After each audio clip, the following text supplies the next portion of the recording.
What happens when a woman who clawed her way up from the Bronx to become one of the most famous entertainers on the planet sits down for what should be a victory lap interview, only to have her entire life's work dismissed as smoke and mirrors? What you're about to witness is one of the most shocking confrontations in daytime television history.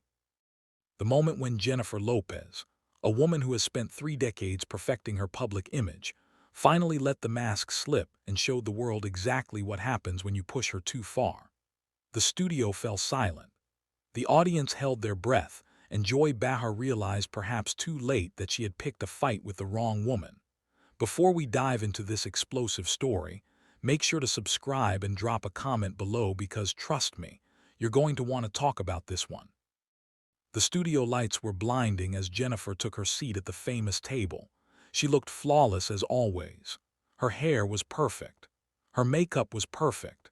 Everything about her presentation screamed control, precision, and an attention to detail that had become her trademark over 3 decades in the spotlight. The audience erupted in applause when she walked out.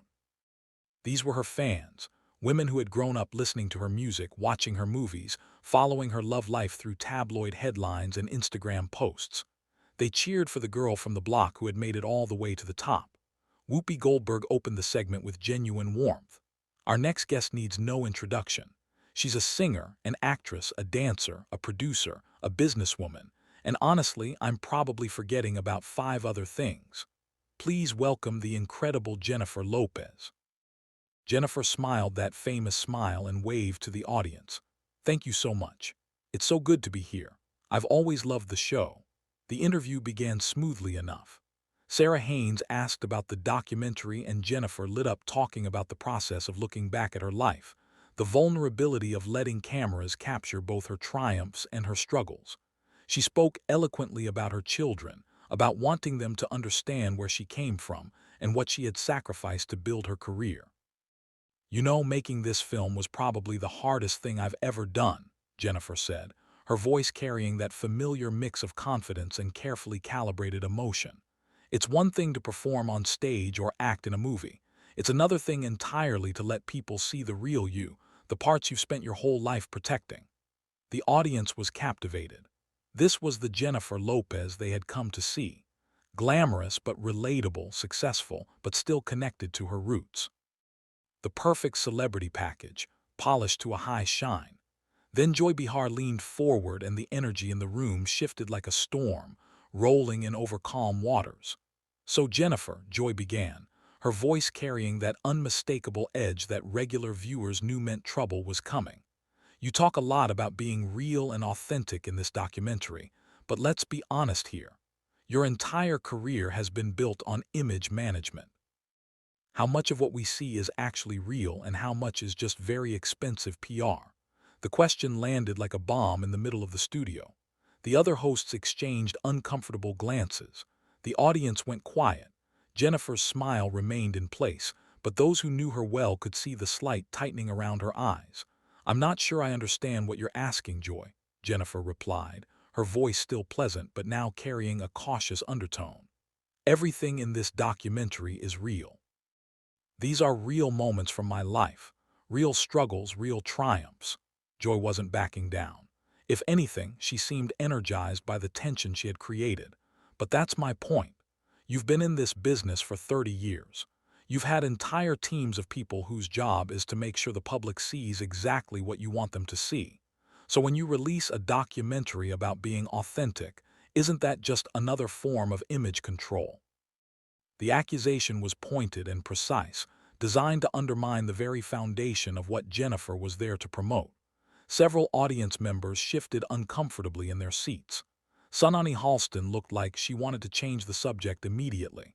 Joy, I think there's a difference between being professional about your career and being fake, Jennifer said, her composure still intact but clearly being tested.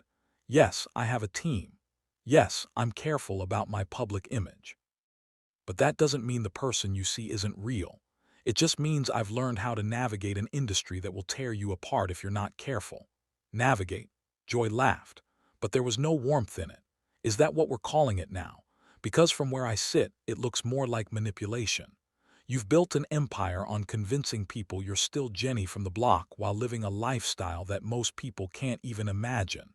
The mention of her famous song was clearly calculated to sting. Jennifer's jaw tightened almost imperceptibly. The audience was now completely silent, sensing that they were witnessing something far more intense than a typical morning show interview. That song was about never forgetting where you came from, Jennifer said, her voice dropping slightly. It was about staying grounded no matter how much success you achieve. I'm sorry if you don't understand that concept, but it's been the guiding principle of my entire career. Joy leaned back with a smirk that could only be described as predatory. Oh, I understand the concept perfectly. I just question whether you actually live by it. When was the last time you took the subway, Jennifer? When was the last time you waited in line at a grocery store? When was the last time you did anything that regular people do every day? The attack was shifting now, becoming more personal. Jennifer's famous discipline was being tested in ways it hadn't been tested in years. She took a breath, visibly centering herself before responding. Joy, I grew up sharing a bedroom with my two sisters in a small apartment in the Bronx. My mother worked multiple jobs to keep food on the table. I didn't have dance lessons or voice coaches. I learned by watching music videos and practicing in my room. Everything I have, I earned. So please don't sit there and lecture me about what regular people do because I was one of those regular people for a lot longer than I've been famous.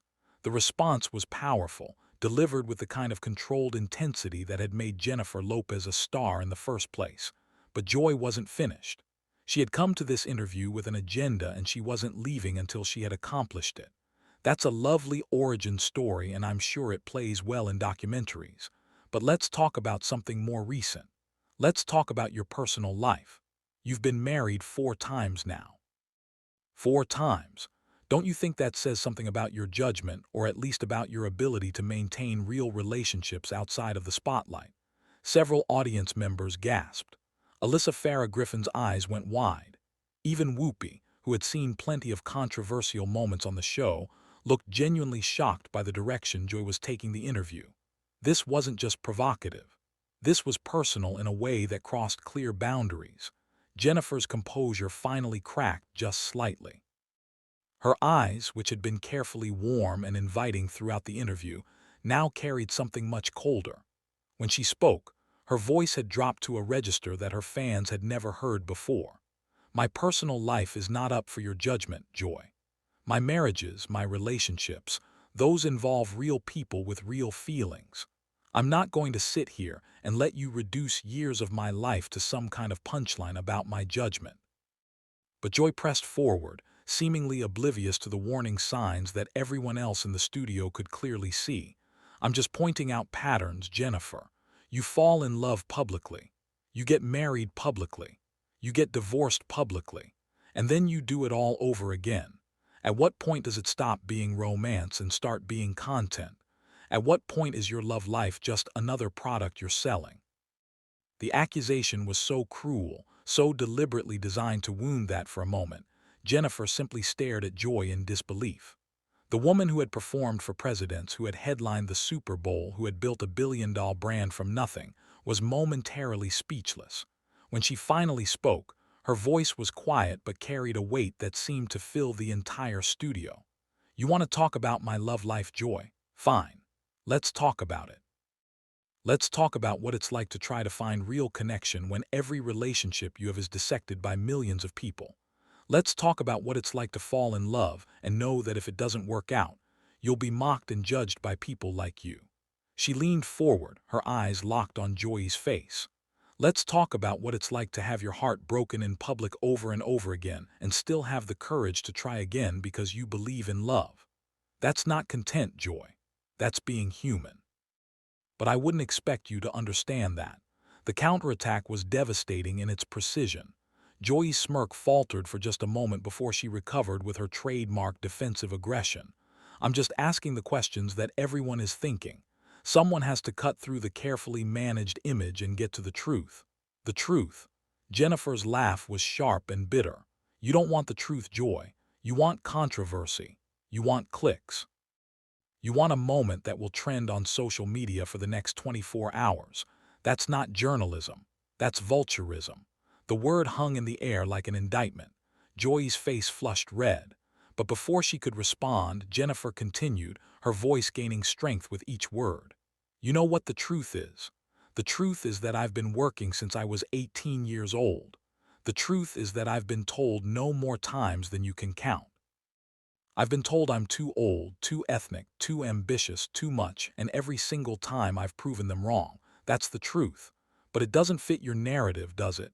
Joy attempted to regain control of the conversation. I'm simply pointing out that there's a gap between the image you project and the reality of your life. That's a legitimate observation. A legitimate observation. Jennifer stood up from her chair, her full presence now commanding the entire studio. Let me tell you about legitimate observations, Joy. A legitimate observation is that I've sold over 80 million records worldwide. A legitimate observation is that I've starred in films that have grossed billions of dollars. A legitimate observation is that I've built businesses that employ hundreds of people. Those are facts. What you're doing is an observation.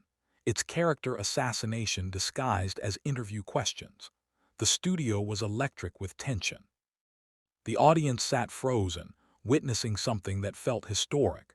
This wasn't the polished, carefully controlled Jennifer Lopez they were used to seeing. This was someone who had been pushed past her breaking point and was finally fighting back.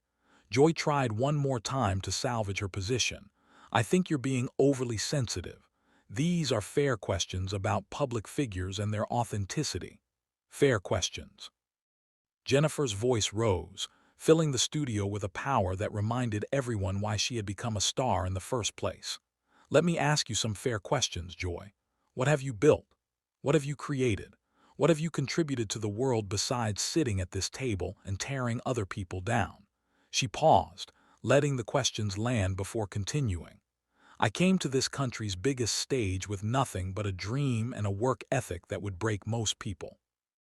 I've been a dancer, a singer, an actress, a producer, a businesswoman. I've failed publicly and gotten back up. I've been humiliated by the tabloids and kept going. I've raised 2 children while maintaining a career that would exhaust someone half my age. And I've done it all while people like you question whether I deserve any of it.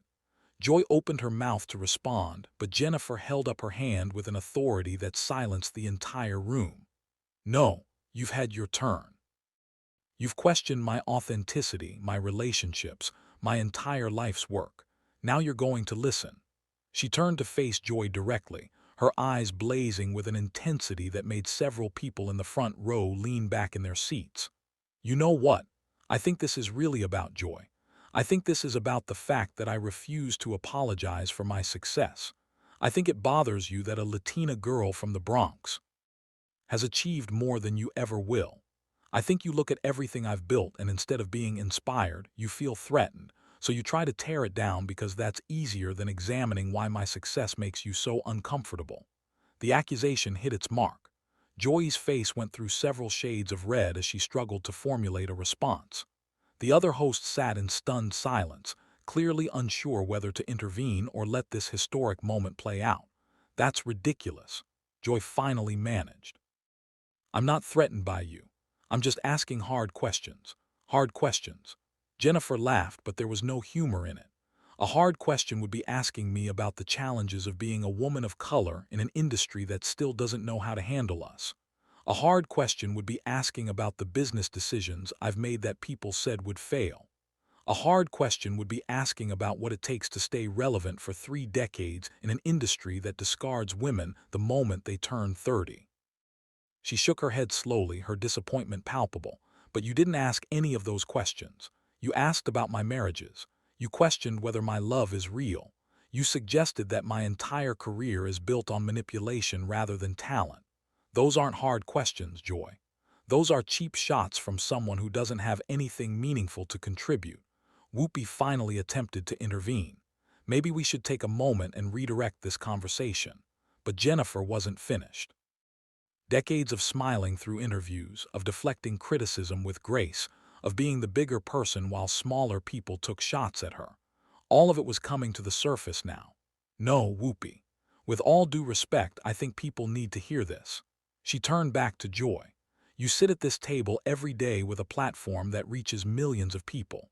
You have the power to lift people up, to start meaningful conversations, to challenge ideas in ways that actually matter. And what do you do with that power? You use it to tear down women who have worked their entire lives to achieve something. You use it to question whether people's love is real, whether their success is deserved, whether their authenticity is genuine. She paused, her voice dropping to something quieter but somehow more powerful. That's not journalism, Joy. That's not entertainment. That's just cruelty with a microphone, and I refuse to sit here and validate it by pretending your questions have any merit. The silence that followed was absolute. Joyce sat frozen in her chair, her earlier confidence completely evaporated. The other hosts stared at their hands, at their notes, anywhere but at the scene unfolding before them. The audience seemed to be holding their collective breath. Jennifer gathered her things with the deliberate calm of someone who had made an irrevocable decision.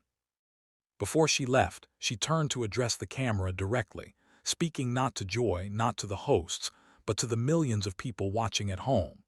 To everyone watching this who has ever been made to feel like your success isn't real, like your love isn't valid, like you have to apologize for everything you've achieved, I want you to know something. You don't owe anyone an explanation. You don't have to justify your journey to people who have never walked in your shoes. Keep building, keep loving, keep being exactly who you are. Because at the end of the day, the people who tear others down do it because they have nothing to build themselves. She turned back to Joy one final time, her expression unreadable. I hope someday you find whatever it is you're looking for by making other people feel small, but I suspect you won't find it. People who build their careers on cruelty usually end up alone with nothing but their own bitterness for company. With that, Jennifer Lopez walked off the stage with her head held high, her heels clicking against the floor in a rhythm that sounded almost like applause. The audience sat in stunned silence. The cameras kept rolling, capturing Joy Behar sitting alone at the table, looking smaller somehow than she had when the interview began.